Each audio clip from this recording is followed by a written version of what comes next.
being literate or illiterate. But I'll tell you, our issues as Africans today are issues of the mind. The most dangerous African of today is an African who is colonized, educated or not. Coming from Zimbabwe, I can honestly tell you that the people who are moving Zimbabwe in terms of the awakening are the villagers. They seem to have a better understanding of what is really going on and are less likely to be sold, are less likely to sell their souls. And you must look at the people around you. Some of the most difficult people, I was called by the Africa group at the World Bank one time to address them for their annual event. And I went through all the issues and the pillars of why Africa is where Africa is, and I analyzed the Pact for the Continuation of Colonization that the 14 African former French colonies were made to sign. I thought everybody understood. But at the end of it, two African-born economists working for the World Bank came to me and said, "But Ambassador, why do you keep talking about the Berlin Conference? It's a thing of the past."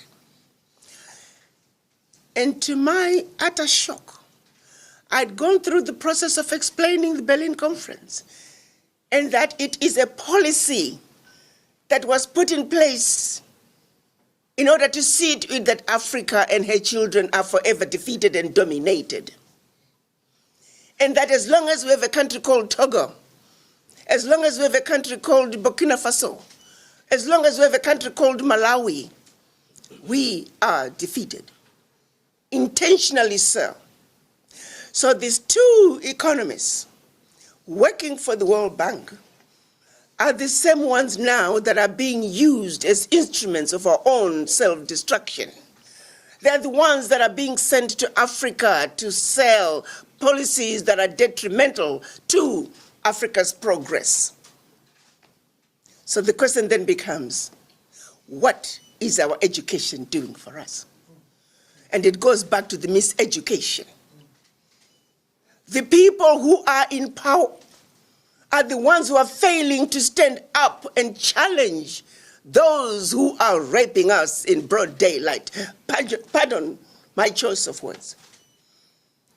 I was once asked by one African, "Ambassador, let's try to be nice to these Westerners. Let's not be too direct as we challenge them." And I did ask this brother of mine, I said, "My brother, help me out. How do I tell a man who is raping me to rape me nicely?" I said, "Help me with the language." And this was an educated professor who is advising me to be nice. How long am I going to continue to be nice? Those are the educated people who are sitting in the boardrooms and they choose to be mute.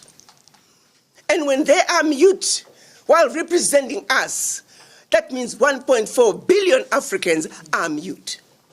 It is not the villager who is sitting at the boardroom table. It is the elite, the educated. So my son, what is our education doing to us? What have we done to undo the colonial education? I hear right here in Ghana, perfect example. There's not a single Kwame Nkrumah book that is required reading in the Ghanaian educational system. Whose problem is that? Most African countries, our educational system is still the colonial educational system. So what do you expect from the leaders that we have today if their education remains colonized? So may I say, the most dangerous person for Africa today is a colonized African. And we must challenge each and every one of us to have a serious conversation with the image in the mirror. Are you colonized?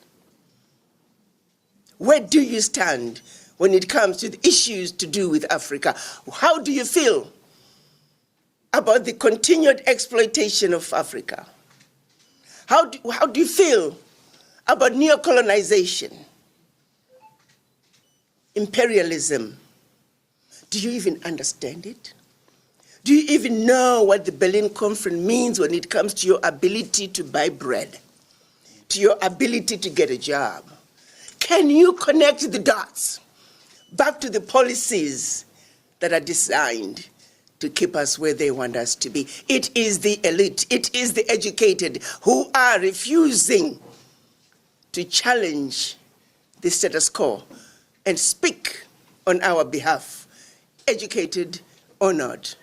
So I'd like to answer your question by saying our miseducation is what is leading us to the Africa that we are today, an Africa that cannot stand up and defend our turf with facts, with our truths. Ours is a simple issue. You see, truths and facts, these are constants that never change. All we gotta do is stand up. I like to end by saying, some of you have seen a poster. There were black men who were bending over, and there was a table on their backs. And at the bottom, it simply said, and on top, of course, sitting around the table, were white people who were feasting. And the caption simply said, all we gotta do is stand up. Mm-hmm. Why have we failed to stand up? Thank you. Thank you. At this point, I want to say that while we bring this convention, this conversation... Thank you for watching, and kindly consider hitting the subscribe button for more updates on important and powerful voices shaping the future Africa.